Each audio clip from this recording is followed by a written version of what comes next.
Introduction. My story. On the final day of my sophomore year of high school, I was hit in the face with a baseball bat. As my classmate took a full swing, the bat slipped out of his hands and came flying toward me before striking me directly between the eyes. I have no memory of the moment of impact. The bat smashed into my face with such force that it crushed my nose into a distorted U shape. The collision sent the soft tissue of my brain slamming into the inside of my skull. Immediately, a wave of swelling surged throughout my head. In a fraction of a second, I had a broken nose, multiple skull fractures, and 2 shattered eye sockets. When I opened my eyes, I saw people staring at me and running over to help. I looked down and noticed spots of red on my clothes. One of my classmates took the shirt off his back and handed it to me. I used it to plug the stream of blood rushing from my broken nose. Shocked and confused, I was unaware of how seriously I had been injured. My teacher looped his arm around my shoulder and we began the long walk to the nurse's office, across the field, down the hill, and back into school. Random hands touched my sides, holding me upright. We took our time and walked slowly. Nobody realized that every minute mattered. When we arrived at the nurse's office, she asked me a series of questions. What year is it? 1998. I answered. It was actually 2002. Who is the President of the United States? Bill Clinton. I said. The correct answer was George W. Bush. What is your mom's name? I stalled. 10 seconds passed. Patty. I said casually, ignoring the fact that it had taken me 10 seconds to remember my own mother's name. That is the last question I remember. My body was unable to handle the rapid swelling in my brain and I lost consciousness before the ambulance arrived. Minutes later, I was carried out of school and taken to the local hospital. Shortly after arriving, my body began shutting down. I struggled with basic functions like swallowing and breathing. I had my first seizure of the day. Then I stopped breathing entirely. As the doctors hurried to supply me with oxygen, they also decided the local hospital was unequipped to handle the situation and ordered a helicopter to fly me to a larger hospital in Cincinnati. I was rolled out of the emergency room doors and toward the helipad across the street. The stretcher rattled on a bumpy sidewalk as one nurse pushed me along while another pumped each breath into me by hand. My mother, who had arrived at the hospital a few moments before, climbed into the helicopter beside me. I remained unconscious and unable to breathe on my own as she held my hand during the flight. While my mother rode with me in the helicopter, my father went home to check on my brother and sister and break the news to them. He choked back tears as he explained to my sister that he would miss her 8th grade graduation ceremony that night. After passing my siblings off to family and friends, he drove to Cincinnati to meet my mother. When my mom and I landed on the roof of the hospital, a team of nearly 20 doctors and nurses sprinted onto the helipad and wheeled me into the trauma unit. By this time, the swelling in my brain had become so severe that I was having repeated post-traumatic seizures. My broken bones needed to be fixed, but I was in no condition to undergo surgery. After yet another seizure, my 3rd of the day, I was put into a medically induced coma and placed on a ventilator. My parents were no strangers to this hospital. 10 years earlier, they had entered the same building on the ground floor after my sister was diagnosed with leukemia at age 3. I was 5 at the time. My brother was just 6 months old. After 2.5 years of chemotherapy treatments, spinal taps, and bone marrow biopsies, my little sister finally walked out of the hospital happy, healthy, and cancer-free. And now, after 10 years of normal life, my parents found themselves back in the same place with a different child. While I slipped into a coma, the hospital sent a priest and a social worker to comfort my parents. It was the same priest who had met with them a decade earlier on the evening they found out my sister had cancer. As day faded into night, a series of machines kept me alive. My parents slept restlessly on a hospital mattress. One moment they would collapse from fatigue, the next they would be wide awake with worry. My mother would tell me later, it was one of the worst nights I've ever had. My recovery. Mercifully, by the next morning my breathing had rebounded to the point where the doctors felt comfortable releasing me from the coma. When I finally regained consciousness, I discovered that I had lost my ability to smell. As a test, a nurse asked me to blow my nose and sniff an apple juice box. My sense of smell returned, but, to everyone's surprise, the act of blowing my nose forced air through the fractures in my eye socket and pushed my left eye outward. My eyeball bulged out of the socket, held precariously in place by my eyelid and the optic nerve attaching my eye to my brain. The ophthalmologist said my eye would gradually slide back into place as the air seeped out, but it was hard to tell how long this would take. I was scheduled for surgery 1 week later, which would allow me some additional time to heal. I looked like I had been on the wrong end of a boxing match, but I was clear to leave the hospital. I returned home with a broken nose, half a dozen facial fractures, and a bulging left eye. The following months were hard. It felt like everything in my life was on pause. I had double vision for weeks. I literally couldn't see straight. It took more than a month, but my eyeball did eventually return to its normal location. Between the seizures and my vision problems, it was 8 months before I could drive a car again. At physical therapy, I practiced basic motor patterns like walking in a straight line. I was determined not to let my injury get me down, but there were more than a few moments when I felt depressed and overwhelmed. I became painfully aware of how far I had to go when I returned to the baseball field 1 year later. Baseball had always been a major part of my life. My dad had played minor league baseball for the St. Louis Cardinals, and I had a dream of playing professionally, too. After months of rehabilitation, what I wanted more than anything was to get back on the field. But my return to baseball was not smooth. When the season rolled around, I was the only junior to be cut from the varsity baseball team. I was sent down to play with the sophomores on junior varsity. I had been playing since age 4, and for someone who had spent so much time and effort on the sport, getting cut was humiliating. I vividly remember the day it happened. I sat in my car and cried as I flipped through the radio, desperately searching for a song that would make me feel better. After a year of self-doubt, I managed to make the varsity team as a senior, but I rarely made it on the field. In total, I played 11 innings of high school varsity baseball, barely more than a single game. Despite my lackluster high school career, I still believed I could become a great player. And I knew that if things were going to improve, I was the one responsible for making it happen. The turning point came 2 years after my injury, when I began college at Denison University.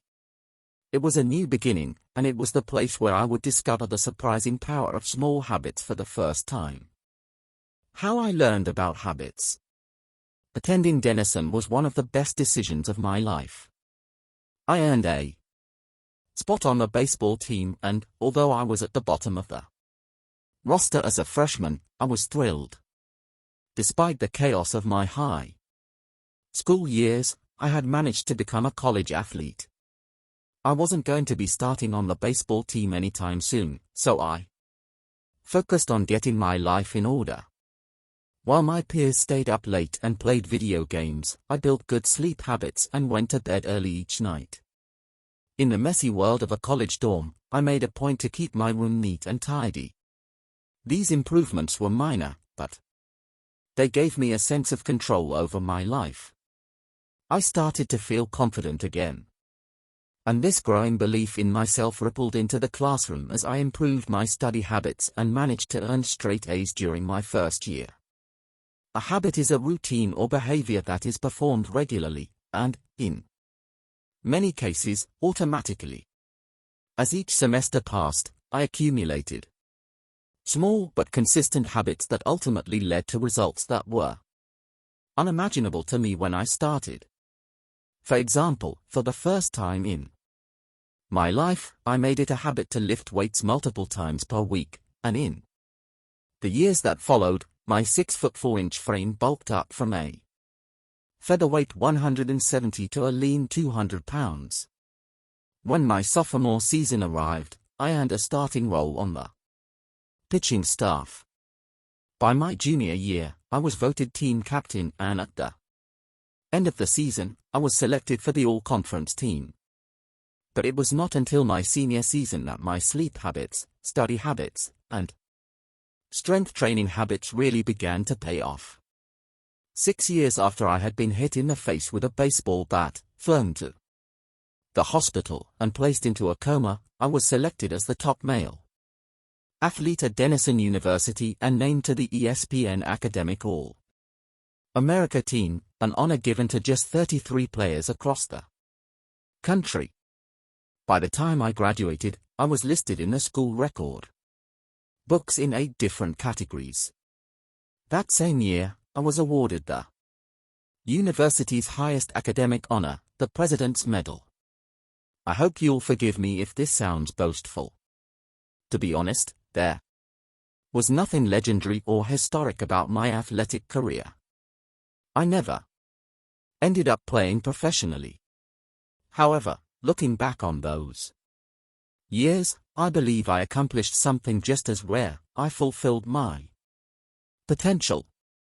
And I believe the concepts in this book can help you fulfill your potential as well.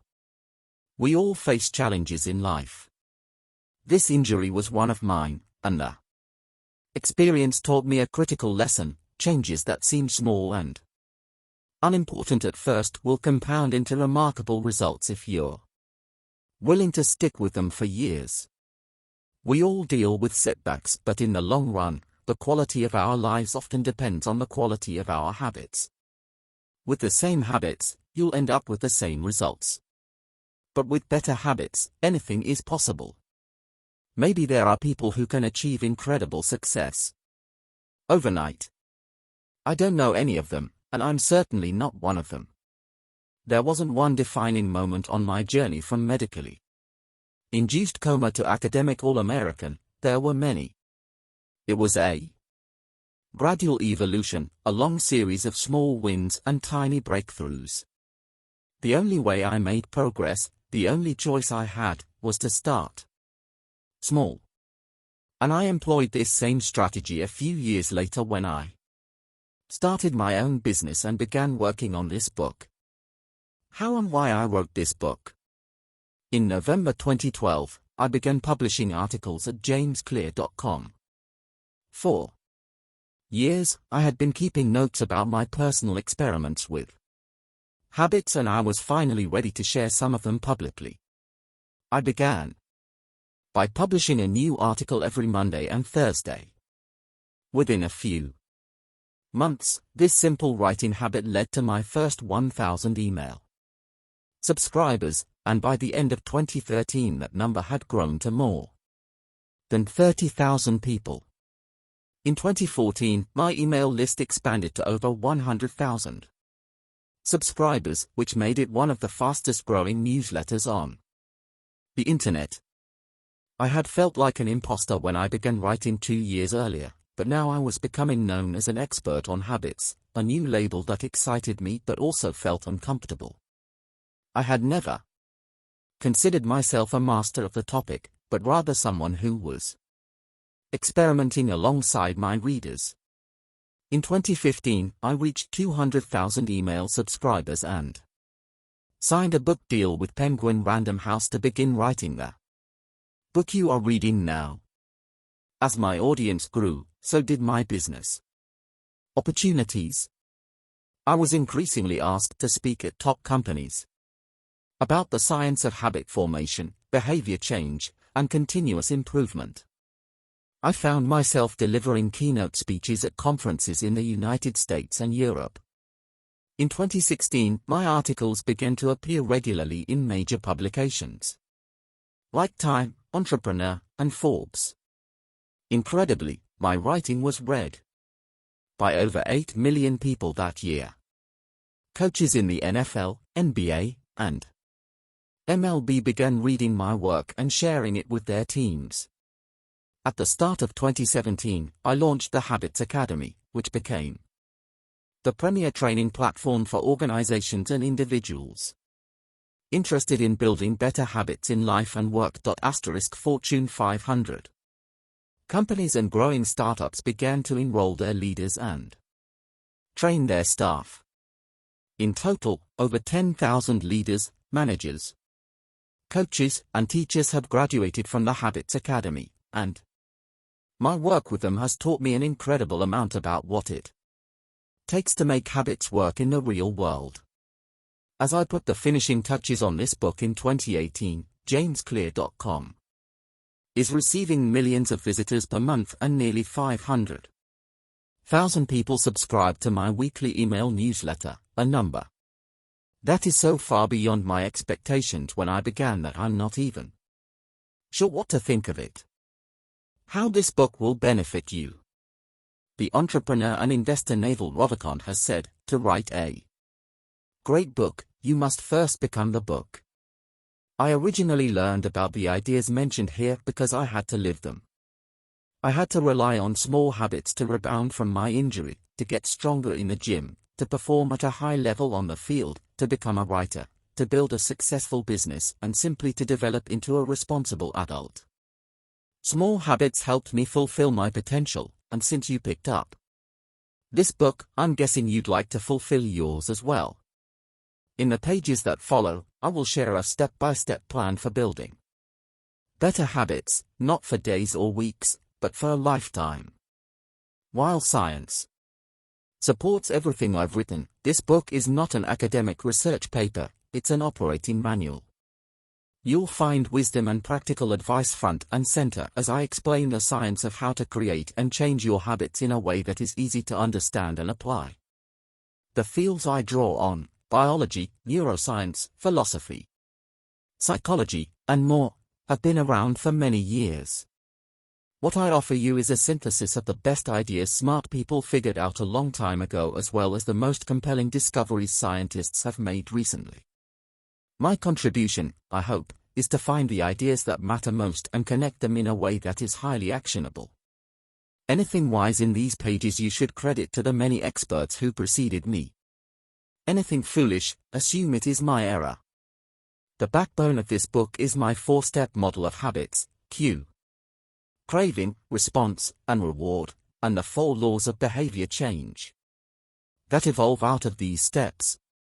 Readers with a psychology background may recognize some of these terms from operant conditioning, which was first proposed as stimulus, response, reward by B.F. Skinner in the 1930s and has been popularized more recently as cue, routine, reward in The Power of Habit by Charles Duhigg. Behavioral scientists like Skinner realized that if you offered the right reward or punishment, you could get people to act in a certain way.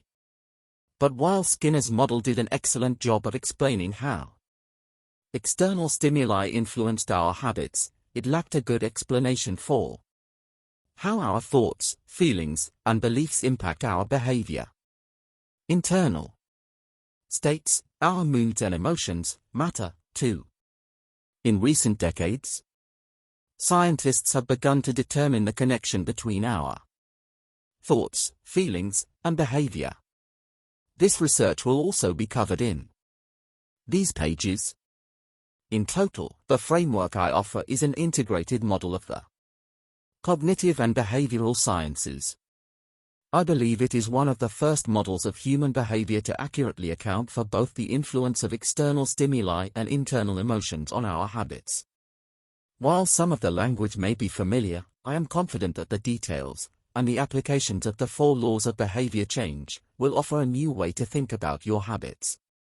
Human behavior is always changing, situation to situation, moment to moment, second to second. But this book is about what doesn't change. It's about the fundamentals of human behavior. The lasting principles you can rely on year after year. The ideas you can build a business around, build a family around, build a life around. There is no one right way to create better habits, but this book describes the best way I know, an approach that will be effective, regardless of where you start or what you're trying to change.